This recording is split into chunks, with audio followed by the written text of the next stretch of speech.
Tudo bem, meu querido? Bem-vindos! Mais um vídeo, mais uma oportunidade. E toda vez que eu mexo em algum ponto sobre calvinismo, perguntas a respeito da temática vêm e eu não me esquivo de respondê-las. Eu fiz um vídeo fazendo ali uma análise sobre a afirmação do Dr. Augusto Nicodemos, onde ele culpa o problema da igreja brasileira, do evangelicalismo brasileiro, ele culpa o arminianismo. Aí eu fui lá e dei uma resposta. Por causa dessa resposta eu recebo outras perguntas, né? Uma delas, o internauta perguntou assim para mim: Pastor Martinez, é fato que há livre-arbítrio nos pais da igreja? Eles acreditavam nessa doutrina do livre-arbítrio ou não? Então o internauta quer saber se a doutrina do livre-arbítrio tem fundamentação histórica. Eu já fiz um vídeo aqui provando que o livre-arbítrio tem fundamentação bíblica. O que o Concílio de Arles vai dizer? O concílio vai dizer que o homem tem livre-arbítrio, mas enfermado pelo pecado, mas tem livre-arbítrio. Obviamente que a decisão de aceitar Jesus conta com o convencimento do Espírito Santo. João 16:8. É o Espírito Santo que convence o homem do pecado, da justiça e do juízo. Então, ninguém aqui está negando isso. Agora, a Bíblia deixa claro que em nenhum momento o homem ficou sem livre-arbítrio. Quando nós tiramos o livre-arbítrio do ser humano, nós jogamos esse indivíduo numa condição de vítima e fazemos de Deus o grande carrasco. Essa conclusão foi tirada dos próprios pais da igreja. Depois o Armínio vai entrar por esse caminho, o Wesley e muitos outros teólogos vão chegar a essa conclusão. O Dr. Lanny Craig, ele tem um livro que ele escreveu, ele é um livro bem científico, bem analítico, e ele fala um pouco disso. É óbvio que se o homem não toma decisões por si mesmo, alguém está tomando por ele, é esse alguém que é o responsável, e não ele. Mas vamos lá, vamos analisar aqui o que diz realmente os pais da igreja, e eu vou colocar no final deste vídeo os outros vídeos que eu fiz, acho que são 2 ou 3, mas dá para colocar só 2 aqui na edição do YouTube, né? Então eu vou colocar 2 vídeos mostrando biblicamente para você que a doutrina do livre-arbítrio está nas Sagradas Escrituras. E eu peguei aqui os pais da igreja, alguns pais da igreja, desde o século II até o século V, que é o século do Santo Agostinho. Então eu vou do século II ao século V, mostrando através dos pais da igreja a crença de que o homem tem livre-arbítrio, tá certo? Então Tertuliano, acompanha comigo aí na tela do seu vídeo. Tertuliano, que viveu do ano 160 ao ano 220, diz assim: eu acho então que o ser humano foi feito livre por Deus, Senhor de sua própria vontade e poder, indicando a presença da imagem de Deus e a semelhança com ele por nada melhor do que por esta constituição de sua natureza. Tertuliano está advogando que ele acreditava que o homem tinha livre-arbítrio e que isso fazia dele um ser criado por Deus. Algo similar, Agostinho vai dizer, o Agostinho jovem, tá? Depois nós temos aí, Irineu de Lyon. Ele diz: a expressão quantas vezes eu quis reunir os seus filhos, mas vocês não quiseram, ilustra bem a antiga lei da liberdade do homem, porque Deus o fez livre desde o início, com vontade e alma para consentir nos desejos de Deus, sem ser coagido por ele. Veja que Irineu deixa claro. E esses pais da igreja, esses primeiros pais, eles vão bater forte nessa tecla. Por quê? Porque o estoicismo, o maniqueísmo, eles eram contra o livre-arbítrio. Eles tiravam qualquer possibilidade do homem ter livre escolha. Então esse homem, ele era vítima do seu destino e ele tinha que aceitar aquilo que estava imposto sobre ele.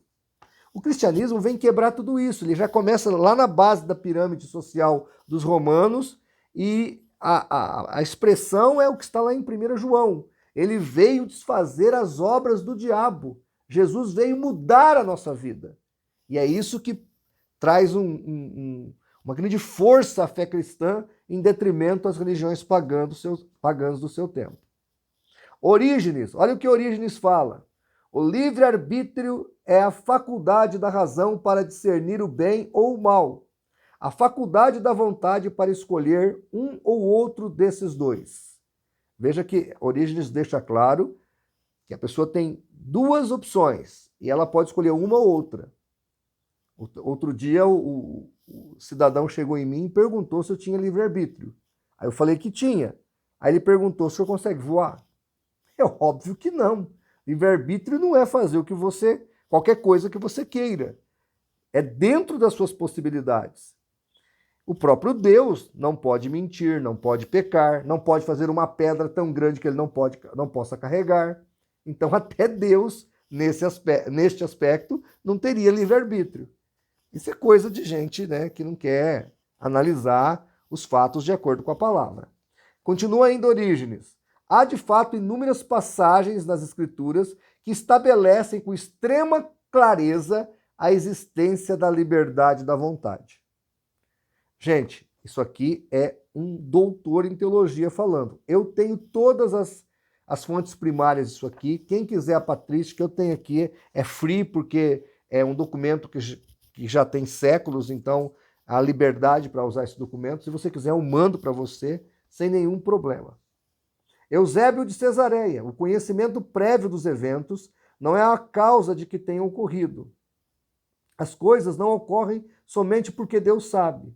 Quando as coisas estão para ocorrer, Deus o sabe. Então, Eusébio está dizendo que apesar de Deus saber de todas as coisas, não é decisão dele todas as atitudes que nós tomamos. Isso é muito óbvio. Metódio. E aqui Metódio, gente, eu estou com uma citação aqui do discurso dele do banquete das 10 virgens. Ele fala algo muito pesado contra quem não acredita no livre-arbítrio. Ele diz assim: aqueles pagãos que decidiram que o ser humano não tem livre-arbítrio. Olha que frase pesada.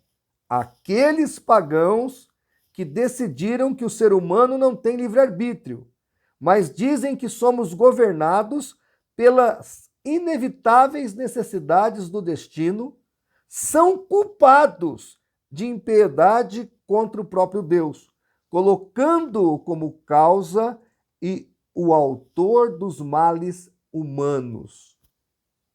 É muito pesado o que ele coloca aqui.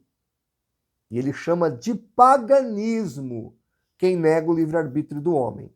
Só para você ver como uma coisa é séria. Como os pais da igreja pensavam totalmente diferentes do calvinismo. João Crisóstomo. Porquanto Deus pôs em nosso poder o bem e o mal, deu-nos o livre-arbítrio da escolha. E quando não queremos, não nos força. Quando, porém, queremos, nos abraça. Olha o que João Crisóstomo está explicitando no seu posicionamento a respeito do livre-arbítrio. Deus não força ninguém. Ou seja, não existe para João Crisóstomo graça irresistível.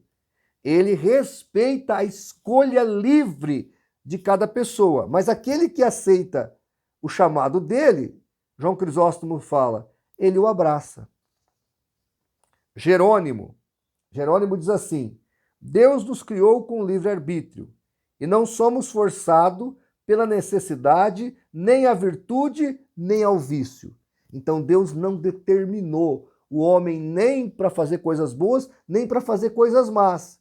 Você não age por um decreto, você age por livre escolha que Deus coloca diante de você. A Bíblia fala, o próprio Deus dizendo, eis que hoje te proponho o bem e o mal. Escolha o bem. Se ele está mandando você escolher o bem e está te propondo o bem e o mal, ele está te dando o livre-arbítrio. E por fim, Agostinho, está aqui o livro dele, gente, ó, é esse aqui, Livre-Arbítrio, Santo Agostinho. Eu recomendo que você leia esse livro. Eu tenho o PDF, se você quiser. Eu fiz um vídeo só desse aqui, falando N vezes que Santo Agostinho falava da importância do livre-arbítrio. Ele havia se convertido do estoicismo. O estoicismo não acreditava que o homem tinha livre-arbítrio. Então aqui ele bate forte no estoicismo e mostra que uma dádiva que Deus deu ao homem foi o livre-arbítrio. Depois, para combater Pelágio, praticamente ele nega tudo que ele escreveu aqui. E ele volta para o estoicismo. Ele cai de novo nesse pecado. E aí nós vamos ter os ditos dele, que negando o livre-arbítrio, copiado por Lutero e por Agostinho. E por Calvino. Tá certo, gente? Quem quiser o livro do Agostinho, eu tenho aqui. Então ele diz assim, vou citar só uma frase dele aqui do livro. Deus indubitavelmente deseja que todos sejam salvos e cheguem ao pleno conhecimento da verdade, mas não lhes tirando o livre-arbítrio, pelo bom ou mau uso do qual é que poderão ser justamente julgados. Então, ele diz o seguinte, que Deus não vai salvar você sem respeitar o teu livre-arbítrio. O próprio Agostinho vai dizer que Deus não se relaciona com pedras, mas com seres humanos, porque nós temos livre-arbítrio. Então, fechando aqui, só depois do embate com Pelágio, que Agostinho volta para o estoicismo, é que nasce essa doutrina que o homem não tem livre-arbítrio. Obviamente, e eles falam isso categoricamente, a autoria do nosso pecado, a autoria das nossas maldades, vai cair sobre o próprio Deus. É o que Metódio falou aqui. Se você tira o livre-arbítrio do homem, você joga em Deus a culpa pelos erros da humanidade. E isso é inadmissível. Deus não tem nada a ver com o pecado, Deus não tem nenhuma culpa das escolhas erradas que a humanidade faz, desde Adão, tá bom?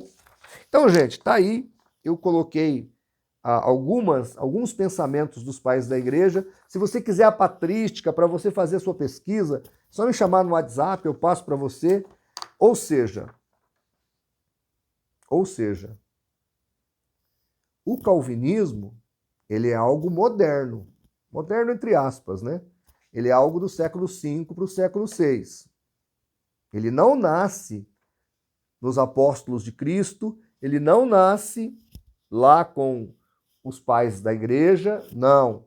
Ele vai nascer primeiro com Agostinho, depois ele vai ser reforçado com Tomás de Aquino e depois sancionado dentro do protestantismo com o João Calvino, mais do que o próprio Lutero. Porque o luteranismo, ele crê que o decreto é para salvação e não para condenação. Já o calvinismo crê que o decreto é para salvação e condenação. Embora a ideia do Lutero não bate muito bem, porque se Deus escolheu alguns para o céu, automaticamente ele desdenhou dos demais e os jogou-os no inferno. Isso aí é uma questão, para mim, clara. Mas está aqui os documentos, estou trazendo evidências para você. Pastor, e quem pensa que nós não temos livre-arbítrio? Bom, o Metódio chamou de paganismo.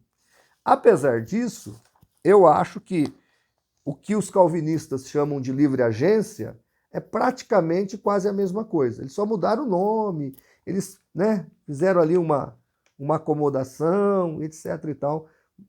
Deus decreta o seu pecado, mas a culpa é sua, porque você tem livre agência. Eu confesso que eu li, eu estudei o assunto e não entendi. Livre agência não dá para entender. É mais fácil usar o termo correto, livre-arbítrio. E, de novo, livre-arbítrio não é fazer o que você quiser, mas é você, entre uma escolha e outra, escolher a melhor ou escolher aquilo que Deus quer para a sua vida. Eu estou lendo aqui o livro do Schopenhauer e, na visão desse filósofo, se você parar para analisar, você nunca teve livre-arbítrio, porque sempre alguém te impôs alguma coisa. Isso é consubstanciado pelas demais filosofias humanas, desde a época grega. Essa ideia de que o destino já está traçado e você, na verdade, é vítima das circunstâncias. Então você escolhe porque a circunstância te obrigou a escolher. Então, desde o mundo greco-romano até a filosofia moderna, muitos acham que nós não temos livre-arbítrio. Não é o que a Bíblia ensina, não é o que os pais da igreja ensinavam, tá bom? Eu espero que eu tenha respondido. Respondido eu respondi, né? Que o internauta possa entender que os primeiros pais da igreja, de forma nenhuma, acreditavam que o homem era manipulado ao extremo ou que o homem não tinha livre-arbítrio, tá bom? Outra coisa, para terminar aqui, eu acredito na salvação dos calvinistas. Acredito sim. Apesar de achar que o calvinismo pode trazer futuramente uma deterioração à fé dessas pessoas. Como aconteceu na Europa, que hoje era toda calvinista e hoje a Europa não tem 5% de protestantes. Que Deus tenha misericórdia de nós e que nós sigamos pela noção mais bíblica e mais amorosa do próprio Deus, porque o arminianismo traz o homem para perto de Deus. Ele faz o homem admirar Deus pela sua bondade, pelo seu sacrifício, pelo seu amor incondicional. Isso aí é um ensinamento fantástico e o Armínio vai colocar isso muito bem, tá bom? Muito obrigado por me acompanhar até aqui e até o nosso próximo vídeo.